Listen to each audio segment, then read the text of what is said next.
Hi everyone, this is Lux. Sorry for the delay on January budget since my kids were sick and I got sick.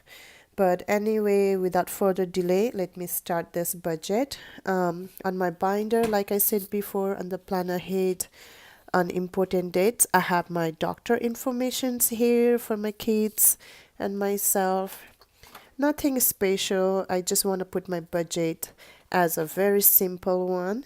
So if you notice, this is my January calendar. All my bills are highlighted, like mortgage, cash envelope, internet, electric, gas, water, phone, gas, car payment. And also, if you notice, I have Amex on the second, Sapphire, Freedom. All my credit card due dates are also mentioned on my calendars. That way, if I have to make a payment, I know when the minimum payment due date is. Also, on my calendar, if you notice, there's a small square box on the front. This is just to remind me for a check mark. If I have done something, then I'll just put a check mark. So when I come back, like it's easy for me to visually see it that it's been done. Like the mortgage has been paid, so I have already check marked that. Cash envelope is done, checked.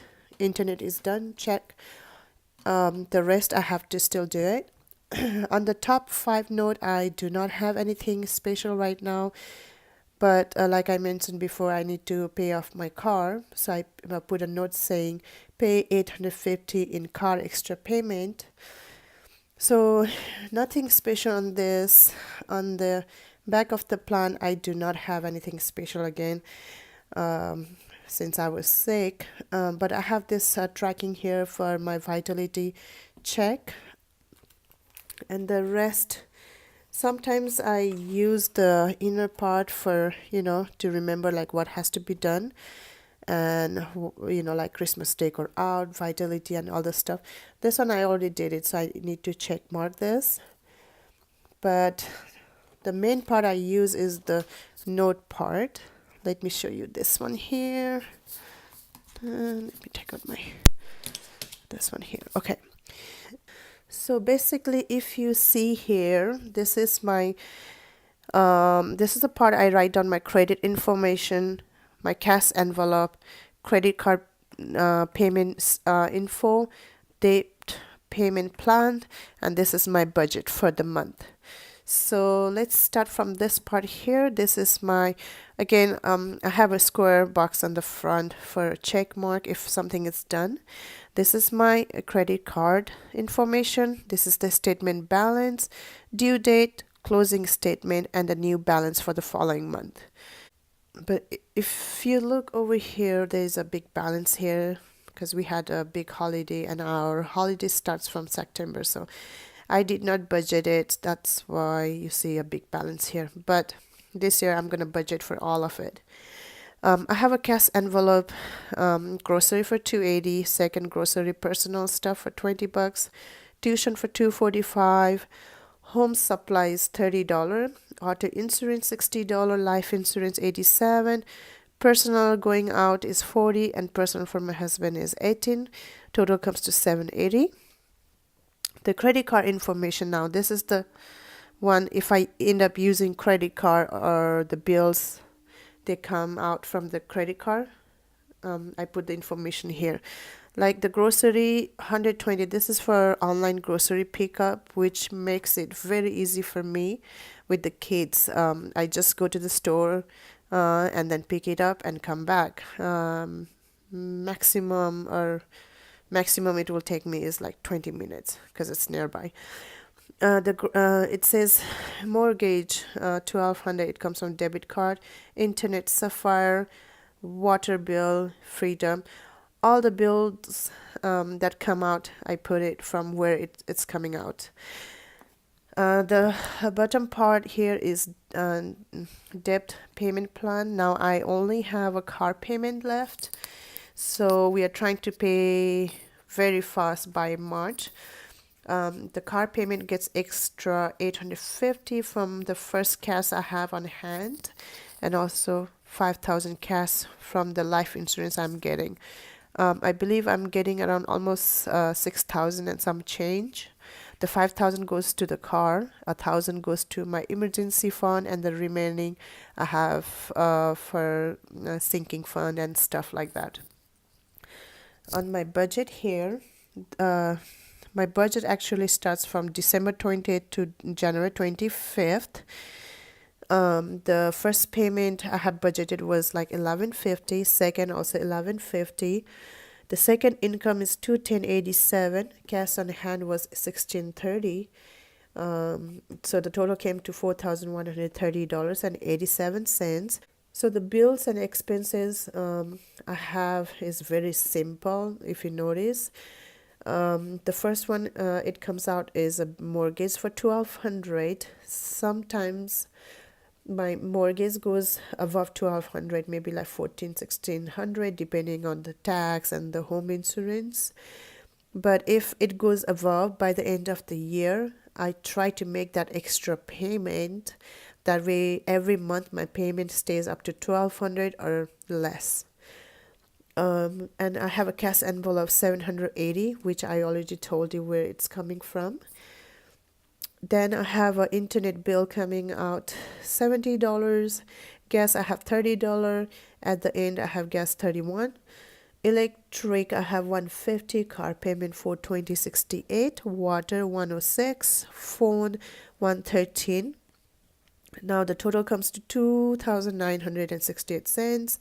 If I deduct this one from my income balance, will be 1230.19 cents. Like let's say this is the balance I have left. Like I mentioned before, I'm gonna make 850 payment on my car. So if I pay that amount, I will have remaining balance of $380.19. On this one, since I do not have any other debt, but I have a statement balance left on my credit cards. So I'm gonna make a payment on my Freedom card, which is $258.26. I'll make that payment. Then I'll have a balance remaining of $121.93. I'm gonna leave the $120 online on my debit card because this is for my grocery amount, which I already put it aside. Then I'll have a remaining balance of $1.93. If you look at my bills and expenses, this is very simple one. I try to include only the things that I need to survive first. Like I need to pay for my house, water, electricity, gas, car payment, and internet. And also the grocery. These are like basic needs of our household. So that's the one I include. Everything else is in my sinking fund. So if you notice, I do not have sinking fund money for this month. A lot of people say like, oh, why don't you have enough money for my sinking fund, But I do not have enough money. That's why there is no sinking fund money here. But what I usually do is like, no matter what, if my let's say like this is the budgeted amount, when the actual amount comes out, if I will have some extra money here, I'll pay off all my basic necessity here. I'll do the same thing basically here. Then anything remaining on my actual budget comes out, if it's $200 or $40, anything that goes to my sinking fund. If I do not have any money, then it's not going to go to the sinking fund. And if I have to use those money from my sinking fund, if I do not have it, then I cannot use it. So basically, this is the rule for me. Let's see.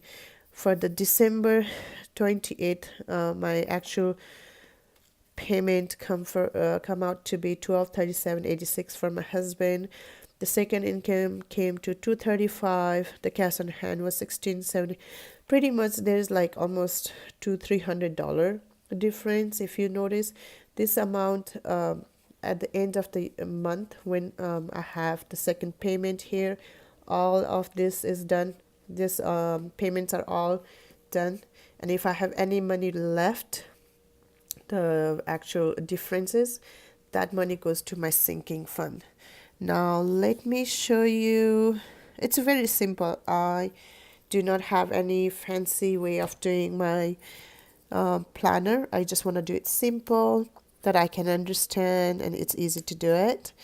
The next one I have is on the notes. Like I mentioned before, on the notes at the end of my planner, this is the car payment plan for me. So if you notice, I have my debt for 9,990, due date, and I have like a square boxes here for 1,000 to 10,000. So every time I make a payment, I'll just cross it out. And this is my plan for the payment. So basically, monthly extra payment will be 850, which will be from 550 from my income, and the extra money I have like $300. The one-time payment of 5,000, which will be my life insurance money. I believe by the end of this month I should be getting it, since it's in the last process. I'm still waiting for them to send the paperwork. That way I can send them the new check. Basically, I cancel my whole life insurance, and that's the money coming out from there. Then I have an extra payment of 1216. This money is going to come from my tax return. So by the end of March 2019, this will be done. This is my main focus. If you want me to do the whole detail on my sinking fund differently, I can do it and explain to you. But this is my sinking fund right here.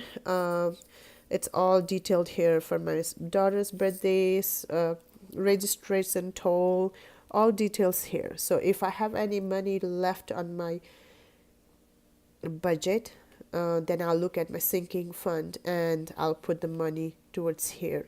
And I have also written the dates where it's due date, so it's easy for me to fund the money. And this is also another plan for my sinking fund.